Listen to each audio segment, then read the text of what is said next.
Absolument. Bonjour et bienvenue à vous, Marvin Darmon. Vous êtes également connu sous votre nom d'artiste qui est Azerka. Ce matin, c'est le retour au collège pour des milliers de sixièmes avec une petite boule au ventre parce qu'il y a eu cette histoire de hashtag anti-2010. Tous ceux qui s'en sont pris sur les réseaux sociaux à ces jeunes nés en 2010.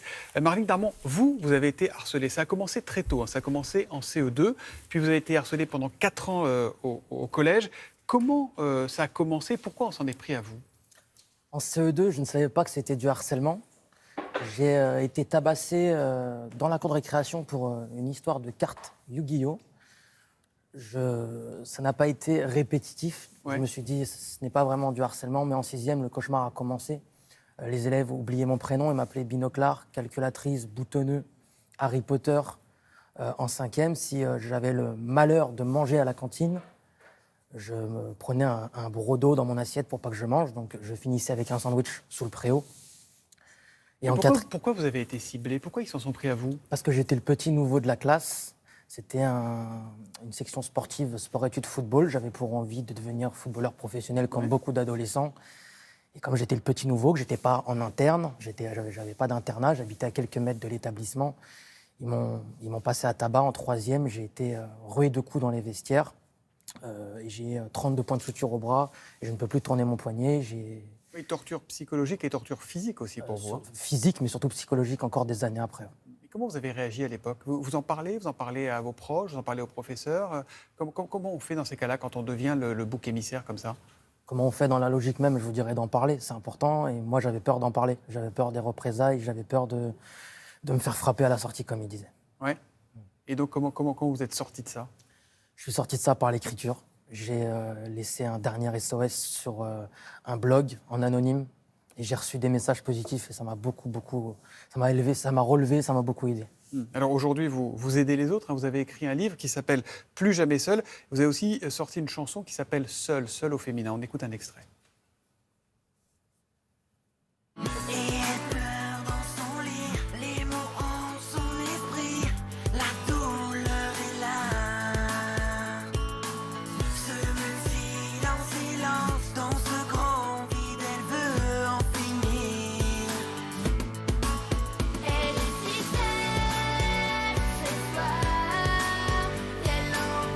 Et elle pleure dans son lit seule et elle veut en finir. Qu'est-ce que vous dites à un sixième qui serait pris en grippe comme ça par les grands à cause de ce hashtag anti-2010 ou à cause d'autre chose et qui pleurerait dans son lit le soir? Qu'est-ce que vous lui dites? Je pense qu'il faut en parler. Ça fait des années que le harcèlement existe, que les plus grands rabaissent les plus jeunes. Et je pense aussi que le harcèlement n'est pas pris au sérieux encore correctement.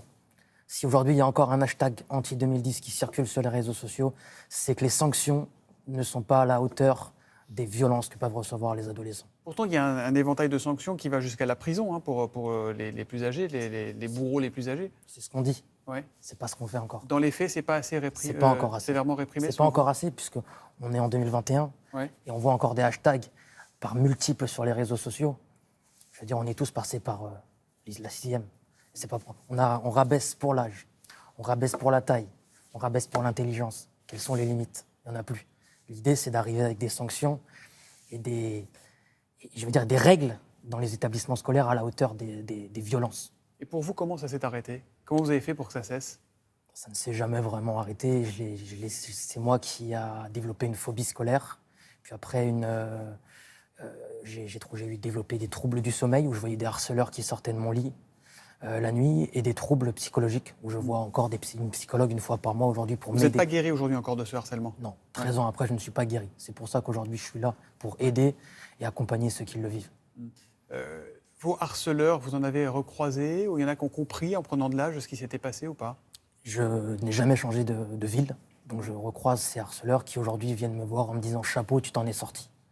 Est-ce qu'ils étaient conscients de ce qu'ils faisaient ou est-ce qu'ils regrettent? Ouais. Je ne suis pas là pour me poser la question. Vous n'avez jamais parlé avec eux?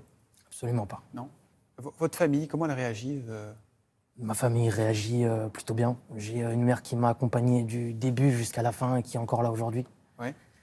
J'ai grandi qu'avec ma mère, donc le choix est vite fait. Le choix est... Mon père m'a abandonné à l'âge de 7 ans et je pense que là, au moment où j'avais besoin de la présence d'un père et une présence paternelle, il n'a pas été là.